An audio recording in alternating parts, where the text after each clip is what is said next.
আসসালামু আলাইকুম। আরও একটি নতুন ভিডিও নিয়ে চলে এসেছি আপনাদের মাঝে। আশা করছি যে যেখান থেকে আমার এই ভিডিওটি দেখছেন সবাই অনেক বেশি ভালো আছেন। আজকে তৈরি করে দেখাবো ভীষণ মজার টক ঝাল মিষ্টি কাঁচা আমের আচার। আর এই আচারটা খোসা সহই তৈরি করব।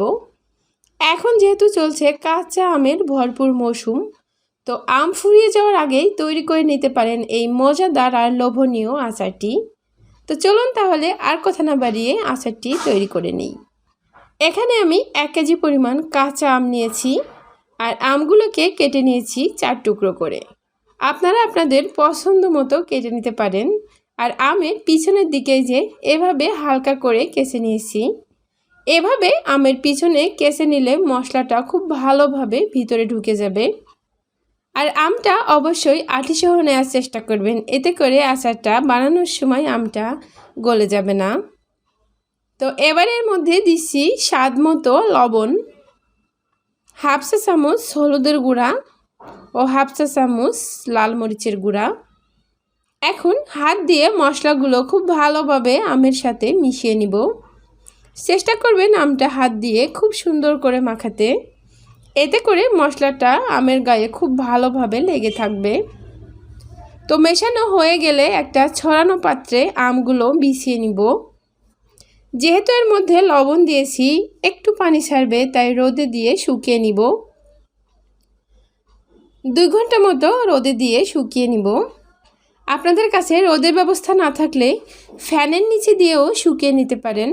তো এখন আমি 2 ঘন্টা মতো রোদে রেখে আমটা শুকিয়ে নিব।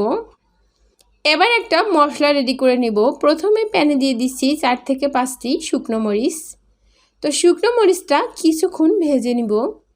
আর কিছুক্ষণ ভেজে নেওয়ার পরে দিচ্ছি 1 চা চামচ পরিমাণ আস্ত ধনিয়া, 1 চা চামচ পরিমাণ আস্ত জিরা ও 1 চা চামচ পরিমাণ পাঁচফোড়ন। এবার এই সমস্ত মশলা একসাথে খুব ভালোভাবে ভেজে নিব।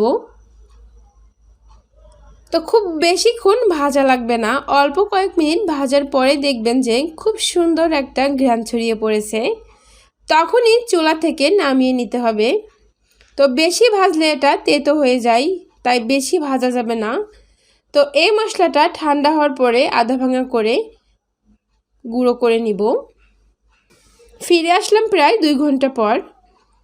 আমগুলো রোদে রাখার কারণে অনেকটাই শুকিয়ে এসেছে। এখন আচারটা তৈরি করে নিব।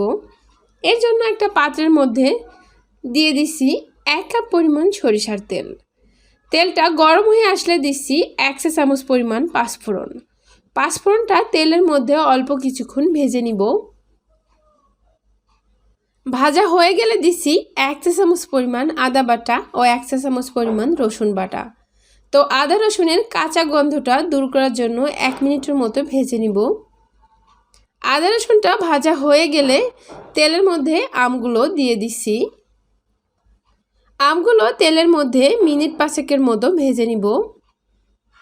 আর ভাজতে ভাজতে যখন আমের উপরের কালারটা চেঞ্জ হয়ে যাবে বা খোসার কালারটা, তখন এর মধ্যে দিচ্ছি 1 কাপের মতো আখের গুড়।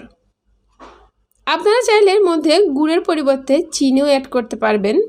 তো আমার কাছে মনে হয় গুড় ব্যবহার করলে আচারের কালারটা বেশি ভালোবাসে, এই আর কি। তো নেড়ে চেড়ে গুড়টাকে আমের সাথে খুব ভালোভাবে মিশিয়ে নিছি। এবারের মধ্যে দিছি 1 টেবিল চামচ পরিমাণ ভিনেগার বা সাদা সিরকা।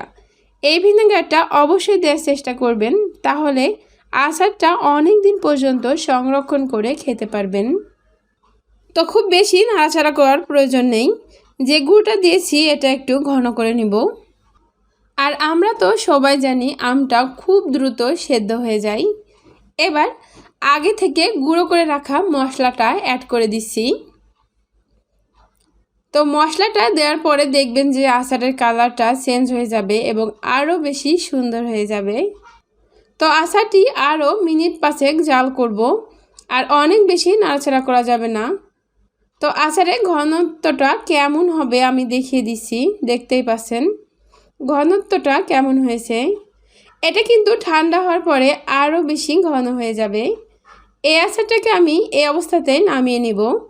তো আচারটি তৈরি করতে প্রায় 30 মিনিটের মতো সময় লেগেছে, তবে আপনাদের কম বা বেশিও লাগতে পারে।